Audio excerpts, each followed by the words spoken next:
Obtuse angle कौन से होंगे? जैसे कि यहां से बनाना शुरू करूं तो वो ये पर्पल पर्पल कह रहा हूं, जो पिंक लाइन थी वो 90 को शो कर रही थी, और ये पर्पल लाइन 180 को शो कर रही है। एक सेकंड बेटा, थोड़ी सी एडजस्टमेंट मुझे भी करनी पड़ रही है यहाँ पे। ये वाली, ये 180 को शो कर रही है। तो इस वर्टिकल लाइन पिंक वाली को और ये पर्पल वाली हॉरिजॉन्टल लाइन को छोड़ के ये वाली लाइन तो लेनी है, ये जो कौन सी है स्काई ब्लू कलर की जो पहली लाइन थी, ये लाइन तो लेनी है। इसके साथ दूसरी लाइन तुम्हारी ग्रीन वाली ले लेता हूँ। ये जितनी भी लाइंस आएंगी ये सारे हमारे ऑब्ट्यूज एंगल दिखा रहे हैं इधर से,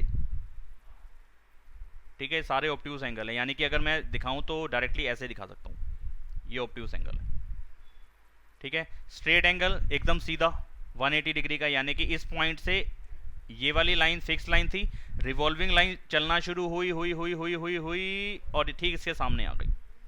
तो ये एंगल जो बना ये स्ट्रेट एंगल बना 180 डिग्री का, ठीक है।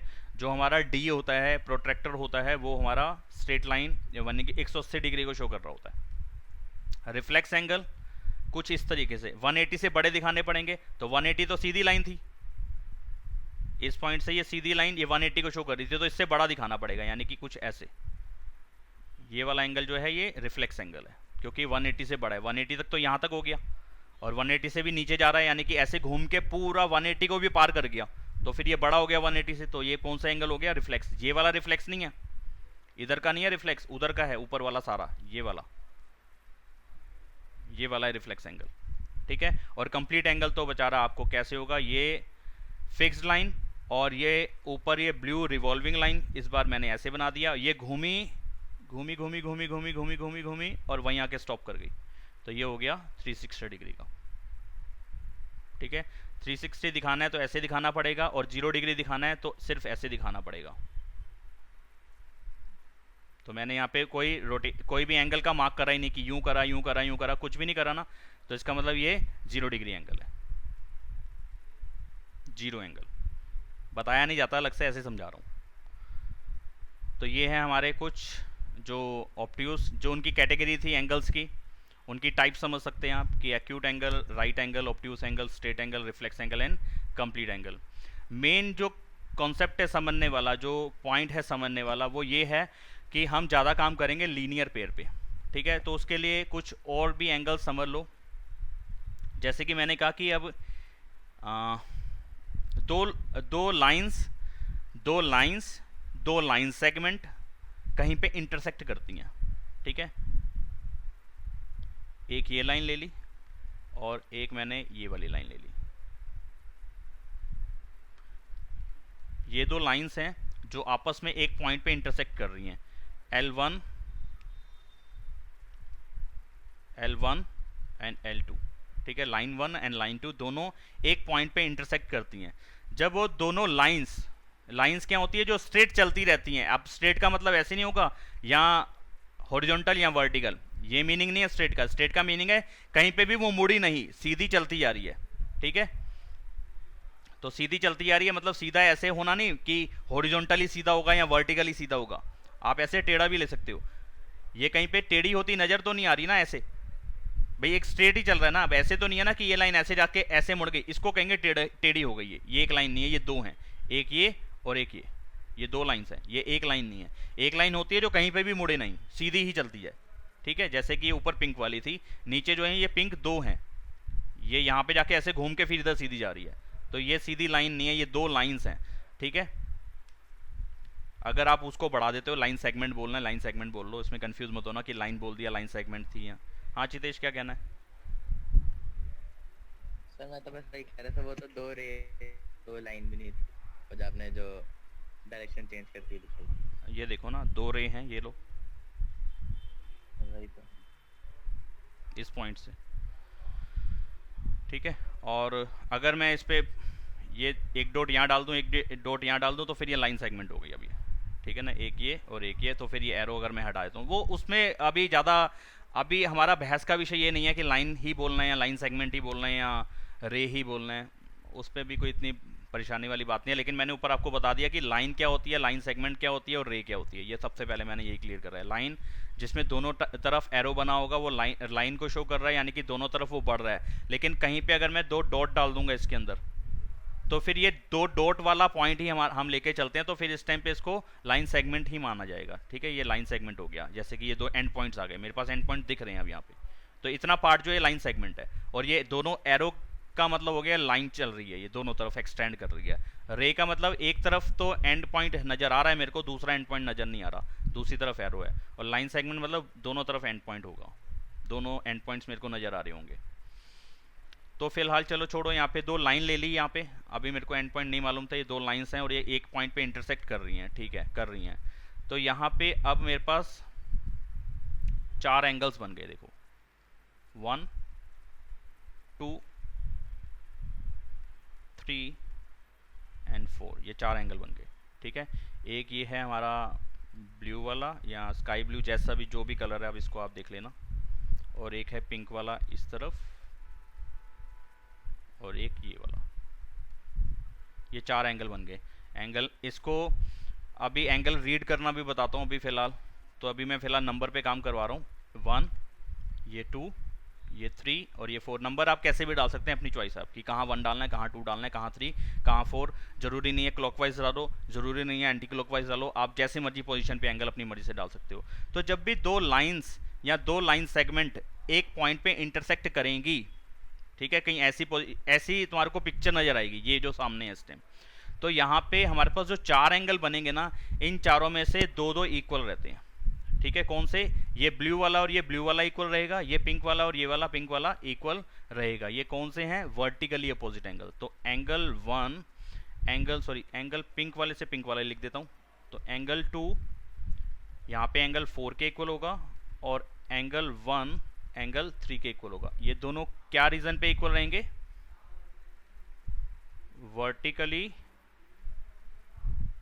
Opposite angles. तो आप चाहो तो पूरा लिखो या VOA लिख दो, शॉर्टकट है इसका। अगर टीचर इसको अलाउ करते हैं तो ये लिख देना, वर्टिकली अपोजिट एंगल। वो कहते हैं पूरा लिख के दिखाओ, तो फिर पूरा लिख देना। मैं फिलहाल प्रैक्टिस के टाइम पे VOA ही लिखूंगा, वर्टिकली अपोजिट एंगल्स। तो कहीं पे भी अब कहीं पे भी इन सबको हम प्रूफ भी कर सकते हैं, तो वो भी थोड़ा आगे चल के करेंगे। अभी फिलहाल इस पे काम करते हैं कि ये टर्म्स को समझ लेते हैं क्या क्या है। कहीं पे भी 2 लाइंस अगर इंटरसेक्ट कर रही हैं तो हमारे को 4 एंगल नजर आ रहे हैं। 1 2 3 4 टिक मैंने लगा दिए। तो इसमें कौन से इक्वल रहेंगे? सामने आमने के, ऐसे समझ लो, आमने सामने के। ठीक है, वही है। तो ये वाला एंगल और ये वाला एंगल ये इक्वल रहेगा, और ये वाला एंगल और ये वाला एंगल इक्वल रहेगा, याद रखना हमेशा। और इसके लिए रीजन देना जरूरी है। विदाउट रीजनिंग आपके नंबर ही नहीं बनने वाले, कट जाएंगे नंबर। तो 1 2 या 2 4 और 1 3 आपने नंबर डाला था ना, तो ये इसके इक्वल होना चाहिए था, ये वाला इसके इक्वल होगा, नंबर 2 नंबर 4 के इक्वल होगा, नंबर 1 नंबर 3 के इक्वल होगा। इस डायग्राम या फिगर के हिसाब से हमेशा इस बात को मत रट लेना 2 और 4 और 1 और 3 इक्वल होगा। वो डिपेंड करेगा कि मैंने नेमिंग क्या करी है, नंबर कहाँ डाला है।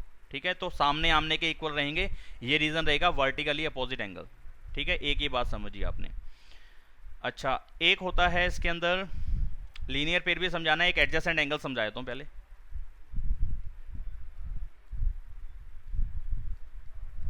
एडजेसेंट एंगल्स कौन से होते हैं? इस तरीके से देखो, जैसे मैं बना के दिखाता हूं। डिफरेंट टाइप से हम एडजेसेंट एंगल्स बना सकते हैं।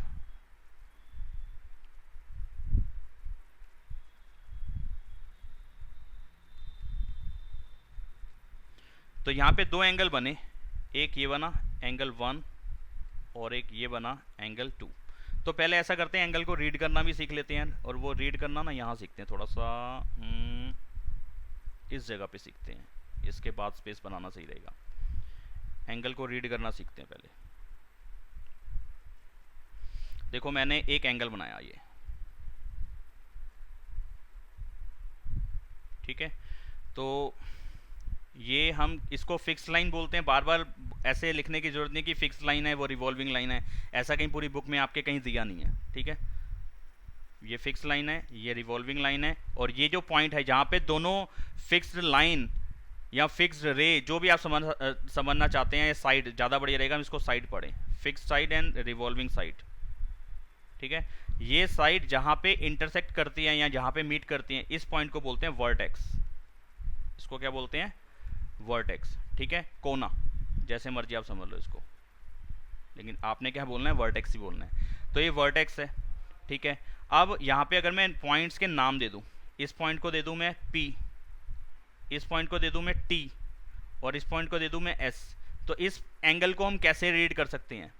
इसको रीड कर सकते हैं एंगल PTS। जो वर्टेक्स होता है वो हमेशा बीच में आता है, ध्यान देना, जो वर्टेक्स होता है वो हमेशा बीच में आना चाहिए। अगर आपने इसको एक साइड पे लिख दिया तो वो गलत हो जाएगा। इसको ऐसे रीड कर सकते हो आप, देखो PTS। दूसरा तरीका, इसको आप ऐसे रीड कर सकते हैं STP। या तो हम इसको ऐसे रीड कर सकते हैं, जैसा मैं पर्पल से करके दिखा रहा हूँ कि इस डायरेक्शन में गए और फिर हम इस डायरेक्शन में मुड़ गए, ऐसे रीड कर सकते हैं। या उल्टा कर सकते हैं कि हम इस डायरेक्शन में पहले गए फिर हमने ऊपर की तरफ रीड करा। ठीक है, यानी कि कैसे कैसे रीड कर सकते हैं? क्लॉकवाइज या एंटी क्लॉकवाइज। तो क्लॉकवाइज तो ये हो गया STP, ये क्लॉकवाइज हो गया। एंटी क्लॉकवाइज उल्टी घड़ी की जैसे PTS। ठीक है, दो तरीके तो ये हो गए सीधे सीधे से। ठीक है, आ रहे हैं तो बताओ, नहीं आ रहे तो बताओ मुझे। आ रहे हैं। या मैं इसको रीड कर सकता था खाली T, जो बीच वाला जो वर्टेक्स होता है, जो वर्टेक्स होता है, अगर मेरे को कोई और एंगल नहीं, सिर्फ एक ही एंगल रीड करना है, या ऐसे नहीं है फिगर में, ऐसे नहीं, कोई कंफ्यूजन नहीं है। कंफ्यूजन वाले पॉइंट्स कैसे होते हैं वो अभी आगे चलेंगे। यहाँ पे एक ही एंगल था तो इस एंगल को मैं डायरेक्टली T भी रीड कर सकता था, एंगल T, तो भी यही एंगल बनता है। ये वाला एंगल जो है एंगल T, में इसको रीड कर सकता हूँ डायरेक्टली। ठीक है, जो वर्टेक्स है उसी को ही डायरेक्टली लिख सकते हैं। और मैं इसको लिख सकता था, इस पे मैं अपनी मर्जी से, यहाँ पे क्या करता मैं, इसके अंदर ये रोटेशन वाला पार्ट दिखाता कि ये रोटेशन है। ठीक है, ये मतलब कि प्रॉपर एंगल ऐसे ही लिखना पड़ता है हमारे को, ये करा और ये कर दिया तो ये एंगल रीड करेंगे इसको। ठीक है, इस एंगल के अंदर मैं इस जगह पे कोई एक नंबर डाल दूं, जैसे कि मैं डाल देता हूँ स्मॉल a। नंबर भी डाल सकता हूँ, कोई अल्फ़ाबेट भी यूज़ कर सकता हूँ, लेकिन जो अल्फ़ाबेट यूज़ करने हैं वो स्मॉल लेटर्स ही यूज़ करने हैं, कैपिटल नहीं। अंदर वाले जो हैं वो स्मॉल यूज़ करने हैं, और जो नेमिंग वाले पार्ट होता है, जैसे कि ये वाला और ये वाला, ये कैपिटल लेटर यूज़ करने हैं। जो एंगल के जो नाम है उसका, जो ये वाले पॉइंट से PTS, ये स्मॉल नहीं हो सकते, लेकिन जो एंगल के अंदर वाला पार्ट होता है ये स्मॉल लिखना पड़ता है। ये तो मैंने इसको एंगल A अपनी तरफ से लिखा है, तो ये एंगल A इससे रीड कर सकता हूँ, मैं इसको लिख सकता हूँ। और इसकी जगह पे कोई नंबर डाल सकता था, A की जगह पे ऐसा करता मैं कोई नंबर डाल देता, इस एंगल को मैं लिख देता 7, तो इस टाइम पे इसको मैं एंगल नंबर 7 पढ़ता हूँ। आ रही बात समझ में? मैं इतने तरीके से एक एंगल को लिख सकता हूँ, पढ़ सकता हूँ, अगर उस एंगल में कोई कन्फ्यूजन ना हो। कन्फ्यूजन अभी थोड़ी आगे चल के बात करते हैं कि वो कन्फ्यूजन क्या है। ठीक है, तो इतने तरीके से मैं एक एंगल, हाँ हाँ ना, बिल्कुल भी ज़रूरी नहीं है, बिल्कुल ज़रूरी नहीं है, बिल्कुल भी ज़रूरी नहीं है। मैंने बताया इतने तरीके से आप इसको लिख सकते हो, पढ़ सकते हो, बोल सकते हो, बिल्कुल ज़रूरी नहीं है ए लिखना, लेकिन आगे समझ में आएगा, लिखने से फ़ायदा रहता है। जैसे कि अब मैं नीचे जा रहा हूँ वापस, यहाँ पे आया, अब यहाँ पे मेरे पास दो एंगल बनते हैं, कौन कौन से, ज़रा मैं एक मिनट बैक करता हूँ इस पॉइंट को। यहाँ पे मैंने इसको नाम दिया, इन सारे पॉइंट्स को नाम दिया A, B, C और D। इसमें दो एंगल हैं। इस एंगल को कैसे रीड कर सकते हैं? जो पहले वाला इधर वाला एंगल है, मैं इसको ऐसा करता हूँ, यहाँ पे थोड़ा सा टिक मार देता हूँ, ये जिसमें मैंने पिंक टिक करा है, तो इसको मैं कैसे पढ़ सकता हूँ? इसको पढ़ सकता हूँ एंगल DBC, यस पढ़ सकते हैं। इसको मैं पढ़ सकता हूँ CBD, हाँ जी पढ़ सकते हो। इस वाले एंगल को पढ़ सकता था मैं एंगल DBC, हाँ पढ़ सकता था। इसको मैं पढ़ सकता था CBD, जो वर्टेक्स है इसका ये है, तो इसको बीच वाला पॉइंट ही लेके चलना है, वर्टेक्स वाला जो बीच में आना चाहिए, वर्टेक्स वाला पॉइंट बीच में आना चाहिए, वर्टेक्स बीच में आना चाहिए। अच्छा, और क्या पढ़ सकता हूँ? अब मैं इसको खाली B नहीं पढ़ सकता, इस केस में यहाँ पे कंफ्यूजन क्रिएट होगी। खाली B नहीं पढ़ सकता, क्यों? क्योंकि यहाँ पे दो एंगल बन रहे हैं और जिन दोनों का वर्टेक्स B है। अब मैं B इसके लिए पढ़ूँ कि B इसके लिए पढ़ूँ? है तो दो अलग अलग एंगल्स ना, एक थोड़ी ना। तो मैं यहाँ पे अब खाली बी नहीं पढ़ सकता, ना तो इस एंगल को खाली बी पढ़ सकता ना इस एंगल को। तो यहाँ पे ये थी कंफ्यूजन वाली बात कि कहाँ कंफ्यूजन होती है, इस जगह पे कंफ्यूजन है। तो जब डबल एंगल आ जाते हैं, यानी कि एक ही वर्टेक्स पे एक से ज़्यादा एंगल बनेंगे, तो खाली वर्टेक्स वाले पॉइंट से हम उस एंगल को नहीं लिख सकते, हम उसको रीड नहीं कर सकते। खाली मैं बी इस एंगल के लिए नहीं देख सकता था, खाली बी इस टाइम पे इस एंगल को नहीं दे सकता। हाँ, अगर ये खाली ऐसे होता, एक ही एंगल होता और यहाँ पे मेरे को बी पॉइंट लिखा होता, ये कुछ ऐसे होता, तो इस टाइम पे मैं इस वाले एंगल को खाली बी भी पढ़ सकता हूँ, यहाँ चलेगा, कोई कंफ्यूजन नहीं है ना। इस फिगर के अंदर सिर्फ एक ही एंगल है, उसको मैं बी पढ़ सकता हूँ, वर्टेक्स वाला पॉइंट ले सकता हूँ। लेकिन इस जगह पे, इस फिगर पे दो एंगल्स बन रहे हैं जिसमें वर्टेक्स बी है, तो यहाँ पे मैं ना इसको बी पढ़ सकता हूँ ना इसको बी पढ़ सकता हूँ। ये बात आपको क्लियर होनी चाहिए, ठीक है। तो इस टाइम पे मैं बी नहीं पढ़ सकता। फिर क्या यार, इतने बड़े बड़े नाम पढ़ने में मेरे को कंफ्यूजन नहीं है, बार बार मैं बोलूँ CBD, फिर आप फिगर में जाओगे देखोगे सी का है CBD, फिर आपके दिमाग में आएगा हाँ सर इस वाले एंगल की बात कर रहे हैं। टाइम लगता है समझने में भी, समझाने में भी, रीड करने में भी। देखो एकदम से इमेज सामने नहीं आती कि डी कहाँ है सी कहाँ है बी का, पहले देखना पड़ेगा तब मेरे को समझ में आएगा। लेकिन अगर देखना, अगर मैं इसको ऐसे कर देता,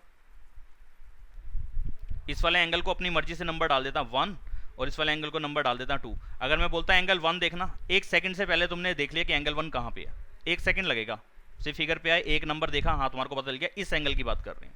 लेकिन अगर मैं ऐसे बोलूँ CBD, तो तुम सी को भी देखने बैठोगे, फिर समझ में आएगा अच्छा ये वाला घूम रहा था तो ये वाला एंगल बन रहा है। तो उससे ज़्यादा टाइम इस वाली जगह पे लगता है जब हम तीनों पॉइंट्स को रीड करते हैं। आ रही कुछ बात समझ में, क्या बताना चाह रहा हूँ मैं?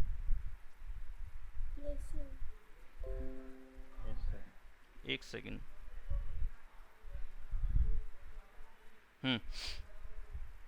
ऐसे ही अगर मैं इस तरफ वाला एंगल देखूं जिस पे मैंने नंबर 2 डाला है, अगर मैं बोलूं एंगल नंबर 2, फौरन से तुम्हारे दिमाग में आ गया इस साइड वाले एंगल की बात कर रहे हैं, ये वाला एंगल है एंगल 2, ठीक है। लेकिन अगर मैं इसको ऐसे लिखूं या पढ़ूं, एंगल ABD, हाँ पढ़ सकता हूं, गलत नहीं है, बिल्कुल सही है। और क्या पढ़ सकता हूं, और पढ़ सकता हूं DB और A, ऐसे भी पढ़ सकता हूं, ऐसे जाके ऐसे गया, ऐसे जाके ऐसे गया, या खाली नंबर 2। अब सबसे पहले ये बात बताओ मुझे कि एंगल रीड करना आया तुम्हें? किसी को डाउट? अंशिका, देव, वंश, हितेश, खुशी, किसी को doubt? Pranshi? Okay, no sir. हाँ तो इस, अब ये तो हो गया कि कंफ्यूजन वाली जगह कौन सी हो सकती थी और कंफ्यूजन वाली जगह कौन सी नहीं है। जैसे कि ये ऊपर बता रहा था मैं, जहाँ पे स्टार्टिंग करी थी हमने एंगल को रीड करना, ये कंफ्यूजन यहाँ कोई भी नहीं थी, सिर्फ एक ही एंगल था, मैं उसको इतने तरीके से पढ़ सकता था और सारे के सारे सही होते। दिव्यांश अभी ना 3:30 बजे की क्लास करते हैं आज, 3:30 बजे मैसेज डाल दो ग्रुप में, 3:30 बजे का टाइम। दिव्यांश आवाज़ नहीं आई बेटा? नहीं आ रही आवाज़ दिव्यांश, माइक में प्रॉब्लम है तेरी।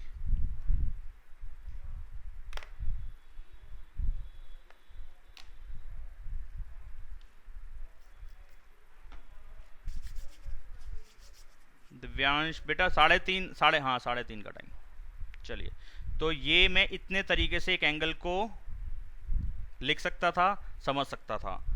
कन्फ्यूज़न ऐसी जगहों पे होती है जहाँ पे दो का एक ही कॉमन वर्टेक्स होता है, तो वर्टेक्स वाले पॉइंट से अब इस एंगल को हम शो नहीं कर सकते, ना इधर वाले को ना इधर वाले को। हाँ, तो उस वर्टेक्स वाले की जगह पे नंबर डाल दिया ना 1 और 2 तो चलता है। अगर नंबर नहीं डालना था तो तुम ऐसे भी कर सकते थे कि यहाँ पे तुम A डाल देते तो ये एंगल A हो जाता, और यहाँ पे B डाल देते तो ये एंगल B पढ़ सकते थे। ऐसे भी कर सकते थे कि ये एंगल A है और ये एंगल B है, small a and small b, तो ऐसे भी पढ़ा जा सकता है। तो हम स्मॉल अल्फ़ाबेट्स का यूज़ कम कंडीशंस पे करते हैं, या क्वेश्चंस में दिया हो, क्वेश्चन में दिया हो तो यूज़ करना ही पड़ेगा, नहीं तो फिर हमारी अपनी चॉइस होती है। और चॉइस में हम कौन सी चीज़ को लेके चलते हैं? नंबर को, नंबरिंग को, ठीक है, नंबर डालते हैं। तो ठीक है जी, अब आगे बढ़ जाते हैं। इसी वाली फिगर को, इसी टाइप की एक फिगर को मैं दोबारा से बना रहा हूँ और वहाँ पे एडजेसेंट एंगल्स क्लियर कर रहा हूँ। एक एंगल ये बना और एक लाइन मैंने और डाल दी, तो यहाँ पे अब दो एंगल बन गए, ए बी, और मानो यहाँ पे मैंने सी करा और यहाँ पे मैंने डी करा। तो मैं ऐसे एंगल को नहीं पढ़ रहा, जैसे बड़े बड़े तरीके से नहीं पढ़ रहा, 3-3 पॉइंट्स लेके नहीं कर रहा, मैं एंगल 1 और एंगल 2 पढ़ रहा हूँ, रीड कर रहा हूँ, तो मेरे लिए आसान है रीड करना। और अगर आप ऐसे नंबर डाल के आते हो और इसी के हिसाब से सॉल्यूशन लिख के आते हो प्रूव करके आते हैं, कोई चीज़ प्रूव करनी है या किसी चीज़ को सॉल्व करना है, कुछ कुछ जो भी कुछ करना है इसके अंदर, अगर आप फिगर रफली फिगर बनाते हो और उसके अंदर नंबर डालते हो तो टीचर इस पर कोई ऑब्जेक्शन नहीं उठाते, वो कहते हैं बढ़िया ऐसे ही करके आना। वो खुद भी कहेंगे कि हाँ यार ऐसे ही करो बढ़िया हमारे लिए, क्योंकि चेक करना आसान होगा। ठीक है, तो यहाँ पे 1 एंगल और 2 एंगल में एक खासियत है, देखो इन दोनों का एक कॉमन वर्टेक्स है। ठीक है, वर्टेक्स जो है वो दोनों एंगल्स के बीच में आ रहा है, और एक जो साइड है, एक जो लाइन है या एक जो आर्म है या एक जो साइड है, इसको आर्म भी बोलते हैं, भुजा हिंदी में बोलते हैं इसको भुजा। तो भुजा को इंग्लिश में करोगे तो वो आर्म ही बनेगी ना, हाथ ही बनेगा ना।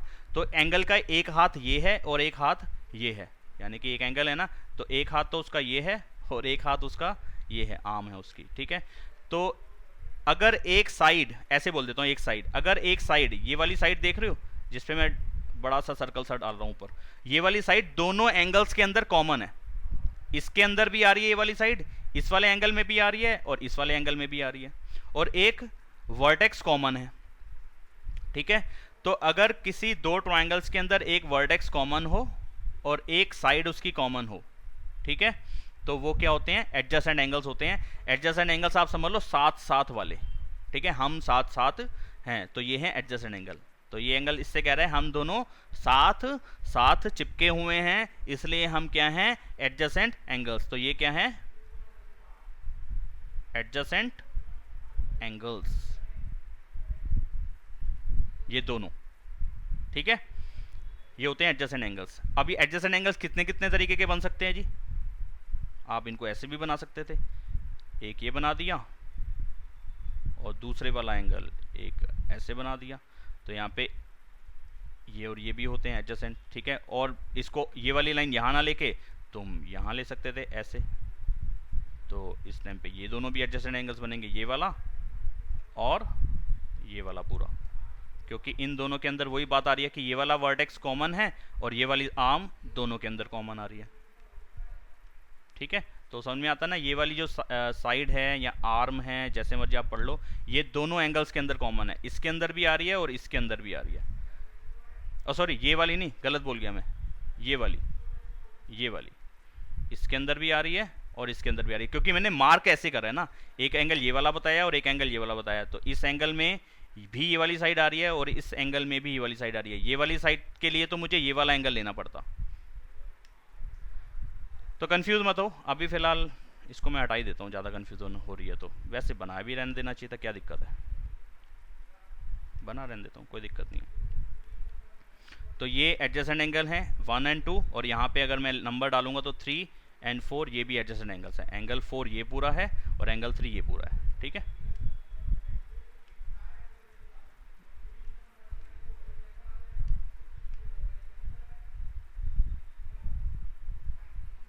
ऐसे। ठीक है, तो ये कॉमन साइड है और ये कॉमन वर्टेक्स है, ये वाला, या इधर से मार्क करना है या उधर से मार्क करना है, आपकी अपनी चॉइस है, समझाने के लिए कर रहा हूँ, आपको दिखाना थोड़ा ना होता है, वहाँ पे समझने वाली टर्म्स हैं ये, common vertex and common side या कॉमन आर्म। तो ये है एडजेसेंट एंगल्स। अच्छा, अब मेन पॉइंट पे आते हैं। अगर दो एडजेसेंट एंगल्स कुछ इस तरीके से हों,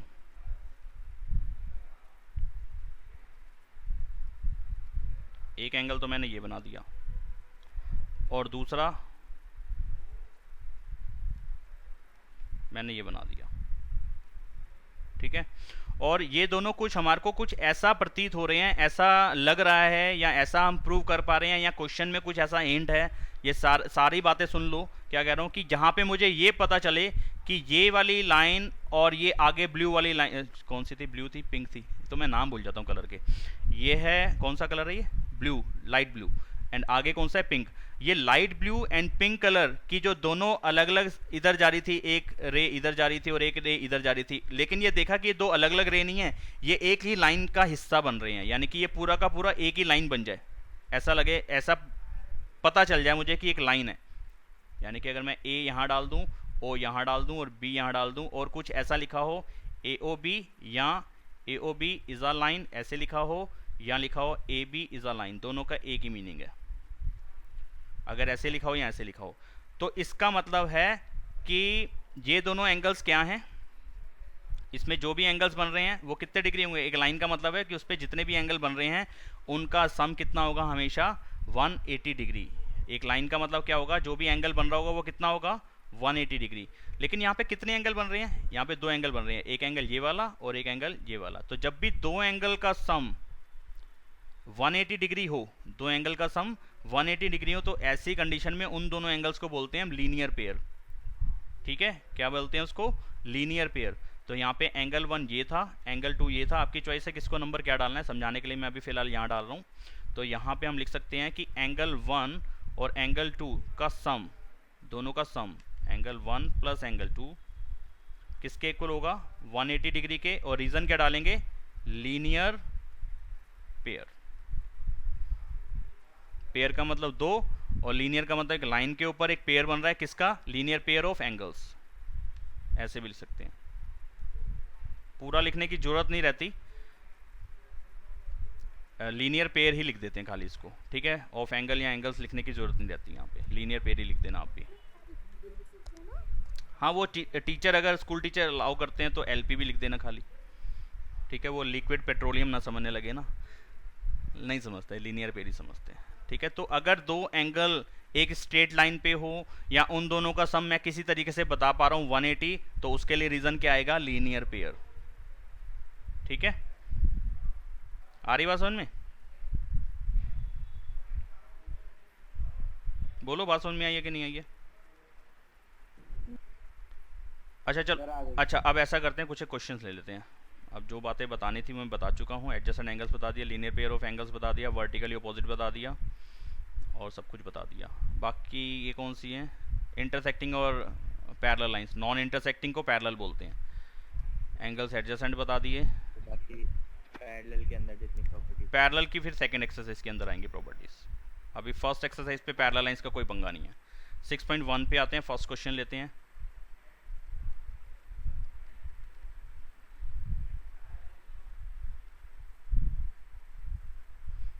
अरे बाबा कहाँ कॉपी हो गया भाई, यहाँ होना, यहाँ।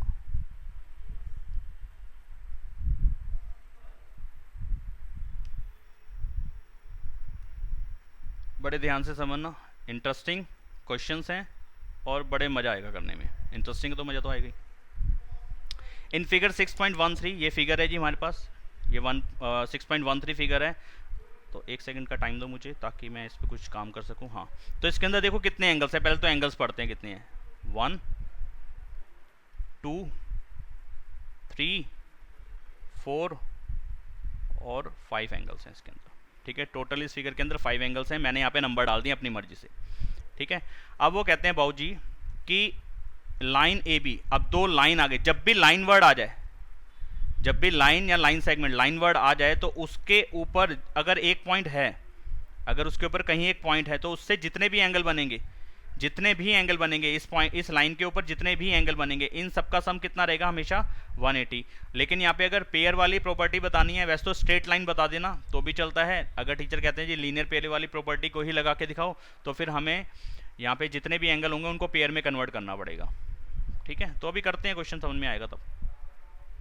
यहाँ पे उन्होंने कहा कि line A B and C D intersect at O, O पे इंटरसेक्ट कर रही है दो लाइंस। ए बी एक लाइन है, देखो ये एक ए बी लाइन है, ये वाली लाइन ए बी, ये लाइन ए बी, इसकी बात कर रहे हैं, और दूसरी लाइन है सी डी, ये दो लाइंस हैं, ये किसी एक पॉइंट पे इंटरसेक्ट कर रहे हैं, इस पॉइंट पे। तो यहाँ पे वर्टिकली अपोजिट वाली प्रॉपर्टीज भी लगेंगी, फिर अगर चाहें तो वो लग सकती है, क्योंकि अगर दो लाइंस किसी एक पॉइंट पे इंटरसेक्ट करती हैं तो यहाँ पे वर्टिकली अपोजिट एंगल्स भी होते हैं, आमने सामने के एंगल्स इक्वल होते हैं वहाँ पे। ठीक है जी, तो हम चाहें तो इसका यूज़ भी अगर ज़रूरत पड़ेगी तो कर लेंगे। इफ़ एंगल ए ओ सी किधर है जी, देखो ए ओ सी, यानी कि हमने अपने हिसाब से उस एंगल को नंबर डाला हुआ है 1, तो यहाँ पे आपने जो लिखा ना एंगल ए ओ सी, इसको मैंने नंबर डाला है 1, तो मैं इसकी जगह पे एंगल 1 लिख सकता हूँ। ठीक है, और बी ओ ई कितना है 70, सॉरी बी ओ ई किधर है, बी ओ ई ये नंबर डाला हुआ है 3। मैंने अपने जो फिगर बनाई हुई थी उसके अंदर मैंने इस एंगल को नंबर 3 डाला था। तो आपने जो दिया है कंडीशन के हिसाब से ये बनता है कि एंगल 1 और एंगल 3 का सम कितना है, 70 डिग्री। एक कंडीशन हो गई, ये आपने दिया है। मैं फिर आपने कहा कि बी ओ डी जो है 40 डिग्री है, B O D B O D number 4 डाला हुआ है, तो मैं यहीं पे लिख भी देता हूँ, ये 40 डिग्री का आपने दिया हुआ है, एंगल 4 की वैल्यू है 40 डिग्री।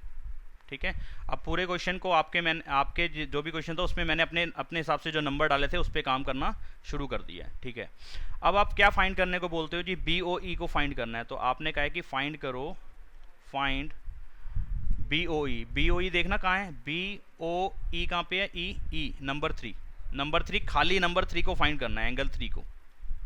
एंगल 3 और 1 का सम आपने दिया है, खाली एंगल 3 मुझे नहीं पता अभी तक कितना है, तो खाली एंगल 3 निकालना है। और किसका रिफ्लेक्स निकालना है? सी ओ ई का रिफ्लेक्स एंगल, सी ओ ई। सी ओ ई देखना किधर है, सी ओ ई नंबर 2, एंगल 2 का रिफ्लेक्स एंगल निकालना है, यानी कि किसी भी एंगल का रिफ्लेक्स एंगल निकालना हो तो उसको 360 से माइनस कर दो।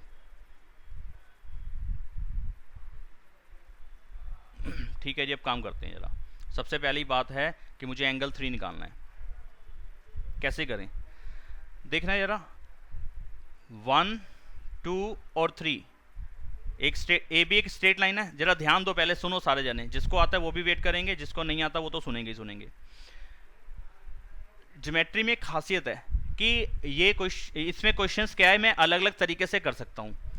जरूरी नहीं है कि मैं जिस तरीके से करूँ आपके दिमाग भी उसी तरीके से करने को कह रहा हूँ, क्योंकि हमारे पास बहुत सारी प्रॉपर्टीज़ हैं ज्योमेट्री में। तो क्या है कि मेरे को बस वो प्रॉपर्टीज़ फॉलो करनी है, उसके हिसाब से हो सकता है मैं कुछ और प्रॉपर्टी फॉलो करके काम करूँ और आप किसी और प्रॉपर्टी का यूज़ करके काम करूँ, तो हो सकता है करने के तरीके में फ़र्क रहे। मैं आज इस क्वेश्चन को ऐसे समझाऊँ, कल हो सकता है मैं किसी और तरीके से समझाऊँ। ठीक है, जब हमने क्वेश्चंस रटे नहीं होंगे तो हम डिफरेंट टाइप से ही करेंगे। ठीक है, तो अभी समझो जो मेरे दिमाग में एकदम से बात क्लिक करी, मैंने कहा एक स्ट्रेट लाइन पे तो जितने भी एंगल हो उनका सम कितना होता है, 180। तो ए बी एक लाइन है ना, देखो यहाँ पे A B is a line, आपने बोला। ठीक है, तो एक लाइन पे जितने भी एंगल बनेंगे, एक लाइन का मतलब वो जितने भी एंगल उसके ऊपर होंगे 1 2 3 4 जितने भी होंगे, उन सबका एक पॉइंट से जितने भी बन रहे होंगे एंगल, उन सबका सम कितना होगा, 180 डिग्री। तभी वो लाइन होगी ना, क्योंकि वो सीधी चल रही है और 180 का एंगल भी एकदम सीधा होता है। तो ठीक है जी, अब एक लाइन ए बी लूं तो इसके ऊपर की साइड पे देखो कौन कौन से एंगल बन रहे हैं, 1 2 और 3। इन तीनों का सम कितना होगा, 180 डिग्री होगा। हाँ जी होगा, लिख देते हैं एंगल 1 + 2 + 3 = 180 डिग्री। क्योंकि एक लाइन है इसलिए मैंने लिख दिया कि 1 2 3 का सम कितना होगा, 180। टीचर अगर इस पे ऑब्जेक्शन उठाते हैं कि आपने सिर्फ लाइन लिख के 180 डाल दिया है, हमारे भेजे में नहीं आ रहा, मेरे को नहीं मालूम, अगर ऐसा बोलते हैं तो क्यों नहीं आ रहा समझ में, वो कहते हैं नहीं लीनियर पेयर लिख के दिखाओ, लीनियर पेयर। तो लीनियर पेयर लिखना है ना, तो आप ऐसा करना कि इन्हीं दो को इकट्ठा कर लेना। जैसे कि आपको 1 और 3 का सम मालूम है ना, क्वेश्चन में देखो मैंने ऊपर जो एंगल ए ओ सी और बी ओ ई था इनको चेंज कर दिया था 1 और 3 में, क्योंकि ए ओ सी की जगह मैं एंगल 1 लिख सकता हूँ, बी ओ ई की जगह एंगल 3 लिख सकता हूँ। 1 और 3 का सम कितना है, 70। तो इसका सम मुझे मालूम है ना, तो इन दोनों को कंबाइन कर लेना। ये ठीक है पॉइंट, आप ऐसे लिख सकते हो। टीचर जब ऑब्जेक्शन उठाएं इस पे तो आपने ऐसे लिख देना, 1 + 3 को इकट्ठा कर दिया एक ब्रैकेट में, प्लस एंगल 2 = 180 डिग्री। अब यहाँ पे डाल दिया लीनियर पेयर, यानी कि इन दोनों का सम एक एंगल को शो कर रहा है, एंगल 2 अलग है, तो ये दो एंगल का सम 180 आ रहा है, इसलिए लीनियर पेयर की बात हमने लिख दी। ठीक है, चाहो ये कर देना चाहो ये कर देना, वैसे मेरे हिसाब से तो ये चलता है, इसके बाद ही करना जो करना हो। ये लीनियर पेयर वाला स्टेप अभी फिलहाल के लिए हटा के चलना, ये तब है जब टीचर ऑब्जेक्शन उठाए। ठीक है, तो अब क्या करना है जी, बस हमारा एंगल 2 पे काम हो गया समझो। क्यों? क्योंकि आपने 1 और 3 का सम तो ऊपर क्वेश्चन में दे दिया ना, 1 और 3 तो 70 डिग्री है, तो 1 और 3 को दोनों को हटा के मैं 70 डिग्री लिख सकता हूँ, मैंने लिख दिया। तो इसी इक्वेशन में मैंने 70 डिग्री लिख दिया 1 और 3 की जगह पे, और एंगल 2 मुझे मालूम नहीं, एंगल 2 का एंगल 2 लिख दिया, किसके इक्वल, 180 डिग्री के इक्वल। इतना समझ में आ गया होगा। अगर मैं एंगल 2 की वैल्यू निकालूं तो कितना आ जाएगा, 180 - 70। आज बड़े मैसेजेस आ रहे हैं तो बड़ा परेशान करते हैं मैसेजेस। तो 180 में से 70 माइनस करो, कितना आ जाएगा, 110 डिग्री। एंगल 2 की वैल्यू आ गई 110 डिग्री, लेकिन मुझे एग्जैक्टली एंगल 2 नहीं निकालना था, मुझे इसका रिफ्लेक्स एंगल निकालना था। ठीक है, तो निकालते हैं इसका रिफ्लेक्स एंगल। पहले तो रिफ्लेक्स एंगल 2 कितना आ जाएगा, 360 में से एंगल 2 की वैल्यू माइनस कर दो। जिस भी एंगल का रिफ्लेक्स एंगल निकालना है उसको 360 में से माइनस कर दो, तो कितना आ जाएगा, 250 डिग्री। तो एक एंगल निकल गया मेरा, रिफ्लेक्स एंगल 2 एक पार्ट हो गया, नीचे वाला पहले हो गया। अब एंगल 3 पे काम करते हैं। अच्छा, खाली एंगल 3 निकालना है, कैसे करें,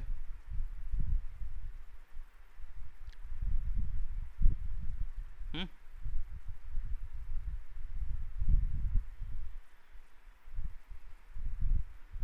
बताओ कैसे करें।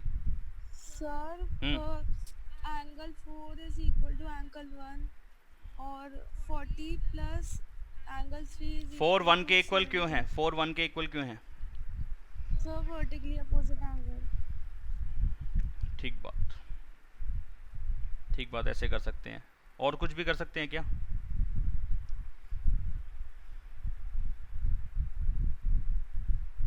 सर कौन सा निकालना है? 3 ना? हाँ,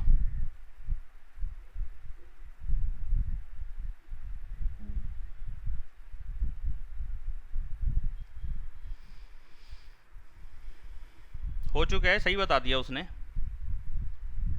बच्ची ने सही बता दिया है, प्रांशी ने सही दिमाग लगा लिया। ठीक है, देखो यहाँ पे अब इसी ऐसा करता हूँ, इतने डायग्राम को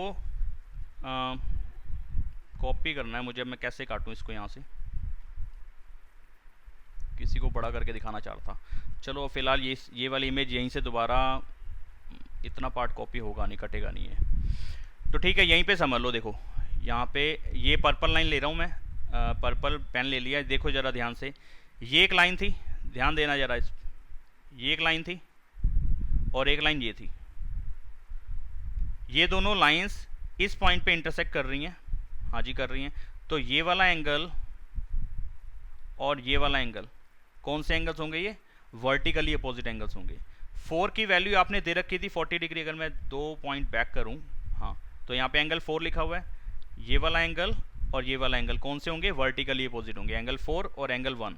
ठीक है, तो ये दोनों की वैल्यू सेम होगी। 4 की वैल्यू तो 40 दे रखी है, तो इसका मतलब 1 की वैल्यू भी कितनी हो जाएगी? 40 हो जाएगी। तो चलो यहाँ तक का पहले लिख लेते हैं। यहाँ मैं अब इतना कुछ नहीं दिखाऊंगा, 2 लाइंस हैं, एक पॉइंट पे इंटरसेक्ट कर रही हैं, इसलिए वर्टिकली अपोजिट बनेगा। इतना कुछ नहीं लिखना, डायरेक्टली आपने लिखना है एंगल 1 फिगर के हिसाब से और एंगल 4 दोनों इक्वल होंगे। अब इसका रीज़न देना होगा आपको, इसके बिना नंबर नहीं मिलेंगे। वर्टिकली अपोजिट एंगल्स VOA, यहाँ पे मार्क्स मिल गया आपको। आपने सही जज कर लिया कि 2 लाइंस अगर एक पॉइंट पे इंटरसेक्ट कर रही हैं तो ये वाली पोजीशन और ये वाली पोजीशन सेम होती है, और ये वाली पोजीशन और ये वाली पोजीशन के एंगल सेम होते हैं। Vertically opposite, reason vertically opposite. 4 की वैल्यू आपकी बुक में दिया हुई है 40 डिग्री, तो मैं 4 की जगह 40 डाल देता हूँ। 1 की वैल्यू मुझे मिल गई 40, इसका मतलब 1 कितना हो गया? 40 हो गया ना। 4 की जगह 40 लिखना था, लिख दिया, और एंगल 1 का एंगल 1 ही लिख दिया। तो एंगल 1 की वैल्यू कितनी आ गई? 40 आ गई। फ़ायदा क्या हुआ? मुझे तो एंगल 3 निकालना था। 1 का और 3 का दोनों का सम मुझे आपने क्वेश्चन में दिया हुआ है। मैंने फिर उसी पे प्रॉपर्टी पे, उसी इक्वेशन पे काम किया जो आपने मुझे दी हुई थी कि 1 और 3 का सम कितना है? 70। ठीक है, इसी इक्वेशन को मैं नीचे वापस लिख रहा हूँ कि गिवन है या एज एंगल 1 + 3 इज कितना? 70 था ना, 70 था। 1 और 3 का सम कितना है? 70। ये गिवन है, ऐसे लिख सकते हैं आप कि ये गिवन है। ठीक है, तो 1 की वैल्यू कितनी आई है? अभी ऊपर से देखी 40 आई है, तो एंगल 3 अब मुझे मिल जाएगा। एंगल 3 की वैल्यू कितनी आएगी? 70 में से 40 माइनस कर दो, कितना आ जाएगा? 30 डिग्री। तो फाइनली मुझे दोनों आंसर मिल गए कि एंगल 3 की value, therefore angle 3 is 30 and reflex angle 250 आया था ना? हाँ, 250 आया था।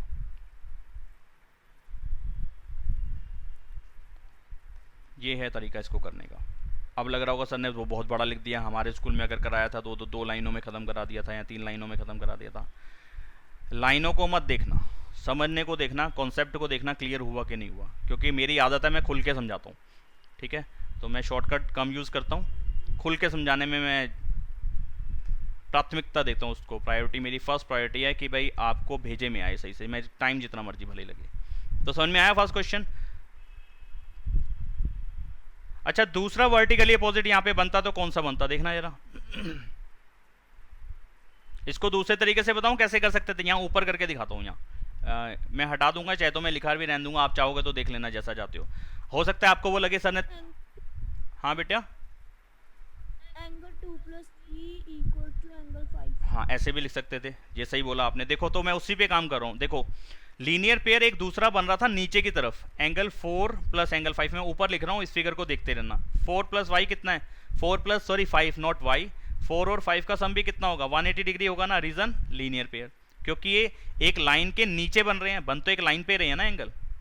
तो एक स्ट्रेट लाइन पे ऊपर की तरफ बने या नीचे की तरफ बने, उन दोनों एंगल का या जितने भी एंगल होंगे उनका सम कितना रहेगा 180 डिग्री। ठीक है जी, लिख दिया। 4 की वैल्यू आपने दी हुई है ना 40, हाँ मैं 4 की जगह 40 डाल देता हूँ, एंगल 5 मुझे मिल जाएगा। तो 5 की वैल्यू कितनी आएगी 180 माइनस कितना 40, यानी कि एंगल 5 की वैल्यू कितनी आ गई 140 डिग्री। ठीक है, तो इससे क्या बात बन पाएगी? हार्दिक अभी थोड़ी देर रुकना पड़ेगा बेटा।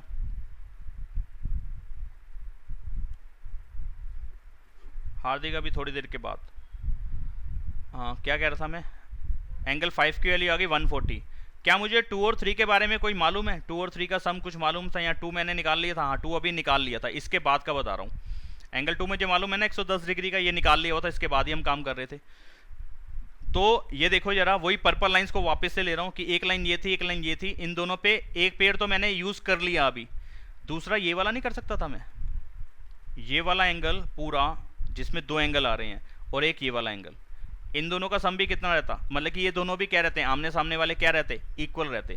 ठीक है, तो मैं यहाँ इसके बाद लिख सकता था कि एंगल, यहाँ पे पूरा लिखना पड़ेगा COB, ध्यान देना जरा, COB। मैं नहीं चाहूंगा कि आप इसको ऐसे करना, इस वाले तरीके से करना, वो अच्छा तरीका मैंने नीचे लिख दिया है जो प्रांशु ने बता दिया था। ये दूसरा तरीका बता रहा हूँ कि ऐसे भी किया जा सकता था। COB किसके इक्वल रहता, एंगल 5 के। Reason, vertically opposite angle. जरा देखो फिगर पे ध्यान से कि ऐसा सही है ना। COB, अब कहोगे सर COB पे अब नंबर क्यों नहीं डाल दिया तुमने? क्योंकि ये 2 एंगल का सम था, 2 एंगल को मिला के बन रहा था ये एंगल COB। ये पूरा है, देखो रेड यहाँ से लेकर यहाँ तक, ये वाला, इसके अंदर कौन कौन से एंगल आ रहे हैं, 2 नंबर का भी आ रहा है और 3 नंबर का भी आ रहा है, दोनों आ रहे हैं ना। तो COB बन रहा है एंगल 2 और एंगल 3 का सम, और ये किसके इक्वल होगा, एंगल 5 के। ठीक है जी, 2 की वैल्यू अभी मैंने निकाली 110 डिग्री, 3 मुझे निकालने को आपने बोला है, हाँ जी बोला है, और एंगल 5 मैंने अभी यहाँ यूज़ करा लीनियर पेयर का, तो वो 140 मिला, हाँ जी मिला। तो एंगल 3 की वैल्यू मैं ऐसे नहीं निकाल सकता था, 140 माइनस 110, यानी कि एंगल 3 की वैल्यू कितनी आ गई, एग्जैक्ट 30 डिग्री। एंगल 3 कितना आ गया 30 डिग्री। तो यहाँ से भी निकल सकता था और यहाँ से भी निकाल चुके हैं हम, ये रहा। तो क्वेश्चन को हम कैसे देख रहे हैं, हमारा नजरिया क्या है क्वेश्चन को देखने का। मेरे दिमाग में उस टाइम बात कौन सी क्लिक कर गई, कौन सी प्रॉपर्टी क्लिक कर गई, वो अलग अलग मतलब है उस चीज का, कि मेरे दिमाग में जो बात आ गई और उससे क्वेश्चन बनता था मैंने बना लिया। अब ये नहीं कहेंगे कि सर आपने, हो सकता है मैं नेक्स्ट टाइम समझाऊं तो हो सकता है मैं इस तरीके से समझा दूं, हो सकता है वो वाला तरीका ना लूं, तो अलग अलग तरीके से हो सकता है क्वेश्चन किया जाए, बनता हो तो हम कर देंगे, बस वो प्रॉपर्टी सही लगनी चाहिए, बस सीधी सी बात है। तो आज मैंने सिर्फ एक ही प्रॉपर्टी अभी बताई है, लीनियर पेयर। तो अगर इस थोड़ा सा समझ में आया है तो बताओ मेरे को, या एक क्वेश्चन में और ले लेता हूँ फटाफट से। आया समझ में? वर्टिकली अपोजिट का क्या कह रहे हैं बेटा? वो भी बताइए ना। हाँ प्रॉपर्टी, चलो वर्टिकली अपोजिट भी समझ में आ गई तो बहुत अच्छी बात है, समझाए तो वो भी है। तो देखते हैं अगर सेकंड क्वेश्चन हो पाए तो, मैं देख लूँ एक बारी क्वेश्चन है क्या। हाँ रेशो वाला है, हाँ कर सकते हो, मैं अगली क्लास में ही कराता हूँ, ये खुद ही सारे मैं कराऊंगा, आपने कुछ नहीं करना। बढ़िया क्वेश्चन है, क्वेश्चन नंबर 5, यहाँ पे बच्चे परेशान होते हैं, पेपर के लिहाज से सबसे बढ़िया क्वेश्चन है क्वेश्चन नंबर 5, क्वेश्चन नंबर 4 और क्वेश्चन नंबर 2, ये पेपर के लिहाज से अच्छे क्वेश्चन हैं। और बाकी तो चैप्टर ही बहुत मज़ेदार है, अभी आगे करेंगे। अब आज था मेन बेसिक कॉन्सेप्ट क्लियर करने थे, कुछ टर्म्स बतानी थी, इसलिए थोड़ा टाइम लग गया। अगली क्लास में तो ये एक्सरसाइज और अगली एक्सरसाइज भी काफ़ी हद तक खिंच जाएगी, ठीक है। चलो फिर ठीक है, आज के लिए इतना ही करते हैं। बाकी यहाँ चलो एक क्वेश्चन लेते हैं यार, लेते हैं क्वेश्चन, चले तो नहीं गए ना अभी? हाँ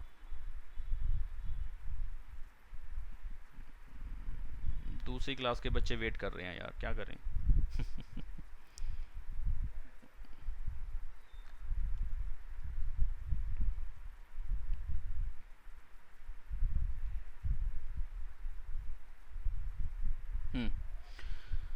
यहाँ पे देखो क्या कह रहा है कि एक लाइन है एक्स वाई और एंड एम एन, तो ये दोनों लाइन पे इधर भी और इधर भी, ऊपर भी और नीचे भी हमेशा लीनियर पेयर बनेगा, यानी कि 180 डिग्री का सम होगा जितने भी एंगल्स होंगे, ये ध्यान रखना। इंटरसेक्ट एट ओ, ठीक है जी। एक लाइन देखो ये वाली है और एक लाइन ये वाली है, दोनों लाइंस इस पॉइंट पे इंटरसेक्ट कर रही हैं। ठीक बात है जी। तो ऐसा करता हूँ, ये फिगर ना अलग से कॉपी कर लेता हूँ नीचे समझाने के लिए।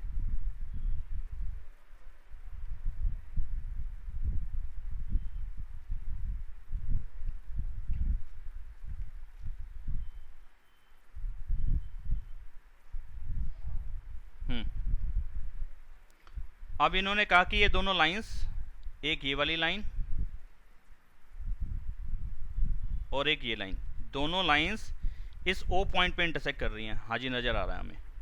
ठीक है, आगे if P O Y is 90, P O Y, where is P O Y? P O Y पे आपने कोई नंबर नहीं डाला, देख रहे हैं 2 एंगल्स पे उन्होंने स्मॉल लेटर डाला है ए और बी, तो मेरे को ए और बी ही पढ़ना पड़ेगा। अब अपनी तरफ से नंबर डालने का यहाँ कोई मतलब बनता नहीं है, लेकिन इस पे नंबर नहीं डाला ना, और ये आपने 90 डिग्री का बोला, तो मैं इस पे नंबर डाल देता हूँ। ये एंगल 1 है और आपके हिसाब से 90 डिग्री है। ठीक है जी, फिर ऊपर चलते हैं वापस, और कहते हैं आप ए और बी का जो रेशो है वो 2:3 है।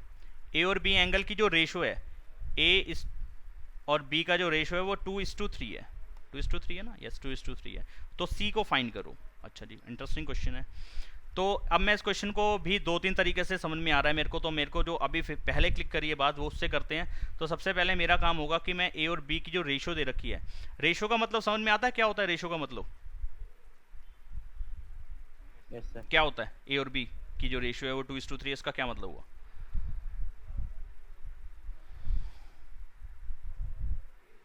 फटाफट बोलो।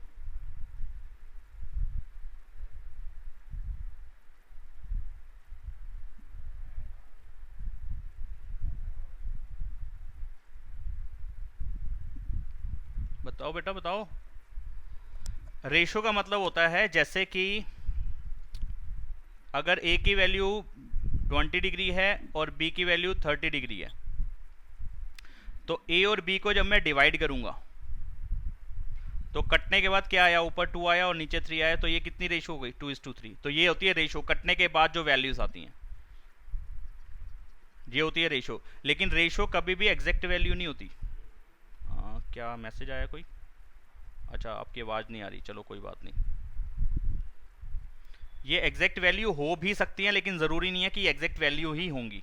ठीक है, तो 2:3 का मतलब है अभी ये 2 किसी और से मल्टीप्लाई होके कोई बड़ी वैल्यू बता देगा, और 3 भी उसी वैल्यू से मल्टीप्लाई होके कोई बड़ी वैल्यू बता देगा। जैसे कि अगर ए की वैल्यू 20 डिग्री है और बी की वैल्यू 30 डिग्री है, तो इन दोनों को डिवाइड करके कितना आया? ऊपर 2 आया, नीचे 3 आया, तो यहाँ पे ए और बी की रेशो बन गई 2:3। लेकिन क्या इसके 2:3 नॉट 30, 2:3, 2:3। तो क्या इसमें एग्जैक्ट वैल्यू 2 थी ए की? नहीं, वो तो 20 डिग्री था। क्या बी की वैल्यू 3 थी? नहीं, 30 डिग्री थी। तो ये कैसे पता चलेगा? अब इस पे काम करते हैं, जरा देखते हैं। तो जब भी रेशो दे रखी होती हैं, तो अकॉर्डिंग टू क्वेश्चन जब भी रेशो दे रखी होती है तो क्या करते हैं मैं बता रहा हूँ। According to question A is to B is equal to 2:3। तो यहाँ पे जो एंगल ए होगा वो किसी अलग वेरिएबल से मल्टीप्लाई हो रहा होगा, यानी कि किसी, ये एक्स कोई नंबर है, कोई टर्म बनेगी। जैसे कि यहाँ पे 2:3 था ना, तो 2 एक्स से मल्टीप्लाई हो रहा था, 3 भी एक्स से मल्टीप्लाई हो रहा था, यानी कि 2 10 से मल्टीप्लाई हो रहा था, 3 भी 10 से मल्टीप्लाई हो रहा था। तो ये कितना हो गया? 20, और ये कितना हो गया? 30। एग्जैक्ट नंबर आ गए सही। तो जो x है वो क्या था यहाँ पे? 10। लेकिन हमेशा 10 नहीं होता, वो क्या होता है वो देखो यहाँ पे। a की वैल्यू 2x, तो b की वैल्यू 3x। जो भी इसके साथ वेरिएबल मल्टीप्लाई कराओगे वो ही इसके साथ कराना है। जो भी मल्टीप्लाई होगा वो सेम नंबर ही हो रहा होगा, तो उस नंबर को मैंने x मान लिया। ठीक है, यानी कि a की वैल्यू मिल गई अब मेरे को 2x और b की वैल्यू मिल गई अब 3x। ठीक है, अब जरा ध्यान देना, a, b और 1 ये तीनों एक लाइन पे नहीं बन रहे? इस वाली लाइन पे बन रहे हैं। तो इसमें इन तीनों का सम कितना होगा? 180 डिग्री। एक स्ट्रेट लाइन पे जितने भी एंगल बनेंगे उनका सम कितना होगा? 180 डिग्री। तो यहाँ पे मैं लिख दूंगा XY is a line, therefore angle A, angle B, and मैंने जो नंबर डाला वो डाला था 1। इन तीनों का सम कितना होगा? 180 डिग्री। ठीक है, और अगर टीचर इस पे ऑब्जेक्शन उठाते हैं, लीनियर पेयर का पंगा डालते हैं, तो आप A और B को एक ही ब्रैकेट में डाल देना, 1 को अलग कर देना, तो बन गया पेयर। तो फिर ब्रैकेट में डाल देना लीनियर पेयर। अभी यहाँ पे पेयर डालने का मतलब नहीं है, क्योंकि मैंने ऊपर लिख दिया कि AOB क्या है? एक लाइन है। तो लाइन का मतलब होता है 180 डिग्री। लाइन पे जितने भी एंगल एक पॉइंट से बनेंगे। A की वैल्यू कितनी है? 2x। अभी मैंने ऊपर सॉल्व करा, यानी कि लेट करा था, बताया था क्यों ऐसे लेट किया जाएगा, क्यों ऐसा हम मानते हैं इसको। और b की वैल्यू 3x, 1 की वैल्यू क्वेश्चन में दे रखी 90। तो ये देखो कितना हो गया, 5x इज इक्वल टू 180, 90 उधर जाके माइनस का 90, 5x की वैल्यू 90, तो x की वैल्यू कितनी आ जाएगी 90 अपॉन में 5, 18 डिग्री। तो यहाँ पे x 18 था, जो मैंने एग्जांपल लिया था वहाँ पे x की वैल्यू कितनी थी 10, लेकिन मेरे क्वेश्चन में x की वैल्यू कितनी बनी 18 डिग्री 18। तो इसका मतलब था जो a एंगल था वो मैंने लिखा था 2x, तो यानी कि 2 को 18 से मल्टीप्लाई करा दो x की जगह पे, क्योंकि 18 बना है 18 बना है, तो आ जाएगा 36 डिग्री। और b की वैल्यू थी 3x, यानी कि 3 इंटू 18 डिग्री 54 डिग्री। ठीक है, a और b एग्जैक्ट वैल्यूज मिल गई। अच्छा जी, अब इससे फ़ायदा, अब मुझे c निकालना है ना। c के लिए देखो एक लाइन चल रही है वाली टेढ़ी लाइन, लेकिन है तो लाइन ही पूरी। इस लाइन पे इस तरफ देखो, ये वाला पोर्शन,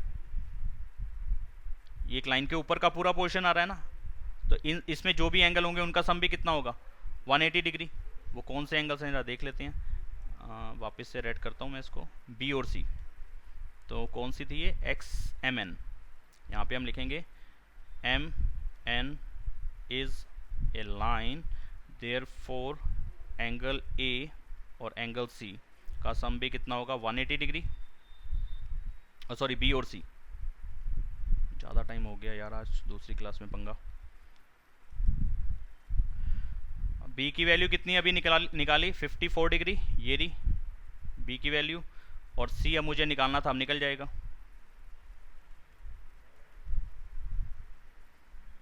दस में से 4 गए 6, 7 में से 5 गए 2, 126। Therefore angle C is 126 degree, ये निकालना था मुझे। तो ऐसे मैं कर सकता था इसको।